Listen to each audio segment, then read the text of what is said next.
ಮನೆಯ ವಾತಾವರಣ ಹೇಗಿತ್ತು? ಯಾಕಂದರೆ ಅಪ್ಪ ವಾಸ್ ವೆರಿ ಪರ್ಟಿಕ್ಯುಲರ್, ನೀವು ಟೀ ಕುಡಿಯಂಗಿಲ್ಲ ಅನ್ನೋದ್ರ ಬಗ್ಗೆನೂ ಒಂದು ಕಟ್ಟುನಿಟ್ಟಿನ ನಿಯಮ ಇತ್ತು. ನಿಮ್ಮ ABVP ಪಾರ್ಟಿಸಿಪೇಷನ್, ರ್ಯಾಲೀಸ್, ಪ್ರತಿಭಟನೆ, ಇದರ ಬಗ್ಗೆ ಮನೆಯಲ್ಲಿ ಏನು ಅಭಿಪ್ರಾಯ ಇತ್ತು?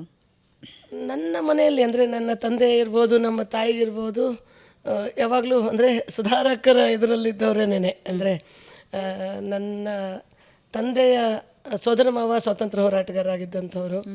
ನನ್ನ ಅಜ್ಜಿ ನರಗುಂದದವರು, ಅಂದರೆ ನನ್ನ ತಾಯಿಯ ಅಜ್ಜಿ, ಅಂದರೆ ನನ್ನ ಮುತ್ತಜ್ಜಿ ನರಗುಂದದ ಬಾಬಾ ಸಾಹೇಬ್ ಭಾವೆ ಅಂಥೇಳಿ, ನರಗುಂದ ಬಾಬಾ ಸಾಹೇಬ್ ಅಂತಲೇ ಬ್ರಿಟಿಷರ ವಿರುದ್ಧ ದೊಡ್ಡ ಪ್ರಮಾಣದಲ್ಲಿ ಹೋರಾಟ ಮಾಡಿದಂಥವ್ರು. ಸೊ ಅವರ ಮನೆತನದವರು. ಅವರು ನಾವು ಚಿಕ್ಕವರಿದ್ದಾಗೆಲ್ಲ ಕತೆಗಳನ್ನೆಲ್ಲ ಹೇಳೋರು. ಅವರು ಕುದುರೆ ಮೇಲೆಲ್ಲ ಹೋಗಿದ್ರಂತೆ. ಅವ್ರು ನಮಗೆ ಹೇಳೋರು. ಅಂದರೆ ನನ್ನ ಅಜ್ಜಿಗೆ 70 ವರ್ಷ ಇದ್ದಾಗ, 70-72 ಒಟ್ಟು ಅಂದರೆ ವಯಸ್ಸಾಗಿತ್ತು, ನನಗೆ ಅಷ್ಟು ನೆನಪಿಲ್ಲ, ನಾನಿನ್ನು ಸಣ್ಣ ವಯಸ್ಸು. ಒಂದು ಸಲ ಯಾರಿಗೂ ಊರಿಂದ ಒಂದು ಮೆಸೇಜ್ ಬರುತ್ತೆ ಅವ್ರಿಗೆ, ಅಲ್ಲಿಂದ ನರಗುಂದದಲ್ಲಿ ಅವ್ರ ರಿಲೇಟಿವ್ಸ್ ಇರ್ತಾರೆ, ತಕ್ಷಣ ಬರಬೇಕು, ಅವ್ರು ಹುಷಾರಿಲ್ಲಂತೆ, ಯಾರೂ ಇಲ್ಲ ಮನೆಯಲ್ಲಿ ಅಂತ. ಹಾಗೆ ನನ್ನ ಮುತ್ತಜ್ಜಿ ಯಾರು ಕರೆದ್ರು ಅವ್ರ ಮನೆಗೆ ತಕ್ಷಣ ಹೋಗಿ ಅವ್ರ ಮನೇಲಿದ್ದು ಸಹಾಯ ಮಾಡಿ ಇರೋ 15 ದಿನ, 1 ತಿಂಗಳು ಹಿಂಗಿರೋವಂಥವ್ರು.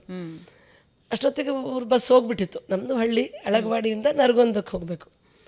ಸೊ ನಮ್ಮ ತಂದೆ ಏನಂದ್ರು, ನೋಡಿ ಬೇಕಾದ್ರೆ ನಿಮ್ಗೆ ಸ್ಕೂಟ್ರಲ್ಲಿ ಬಿಡ್ತೀನಿ ಅಂತ. ಅವಾಗಿಂದ ಸ್ಕೂಟರೂ ಹೊಸದೇ. ಹಾಗೆ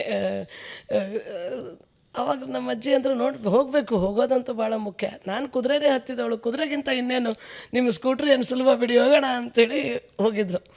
ಅದನ್ನು ನಾವು ನೋಡಿದ್ವಿ ಹತ್ತಿರದಿಂದ. ಹೀಗಾಗಿ ನಮ್ಮನೇಲಿ ಯಾವತ್ತೂ ನಮ್ಮ ಅದೃಷ್ಟವಶಾತ್ ವ್ಯತ್ಯಾಸ ಯಾವತ್ತೂ ಮಾಡಲಿಲ್ಲ. ನನ್ನ ಅಣ್ಣನಿಗೂ, ನಮಗೂ, ನನ್ನ ಅಕ್ಕನಿಗೂ, ತಂಗಿಗೂ, ಹೆಣ್ಮಕ್ಳು ಗಂಡ್ಮಕ್ಳು ಅಂತೆಲ್ಲ ಯಾವತ್ತೂ ಇಲ್ಲ. ನಮಗದೆಲ್ಲ ಆ ವಿಷಯಗಳು ನಂತರ ಹೀಗೂ ಇರುತ್ತೆ ಅಂತ ನನಗೆ ಗೊತ್ತಾಗಿದ್ದು ABVP ಇಂದ ಹೊರಗಡೆ ಬಂದಾಗ. ಅಲ್ಲಿವರೆಗೆ ಇಲ್ಲ, ನಮ್ಮ ಕುಟುಂಬದಲ್ಲಿಲ್ಲ.